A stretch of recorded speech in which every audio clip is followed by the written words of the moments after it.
আমাদের সঙ্গে একটা আমার ভালো এক্সপিরিয়েন্স শেয়ার করছি। আগের দিনকে তো হোলির দিনকে বলতে গেলে, হোলির দিনকে তো মাটনের দোকানে লাইন দিয়ে মাটন পাইনি দেখে সেই তার পরের দিনকে নিয়ে এসেছিলাম এটা 500 টাকার মাংস, বুঝেছো?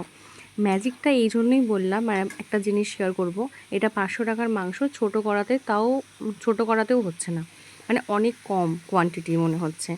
আর আগের দিন 500 টাকার মুরগির মাংস নিয়ে এসেছিলাম, বড় করাতেও হচ্ছিল না, মানে বড় করা থেকে বেরিয়ে যাচ্ছিল।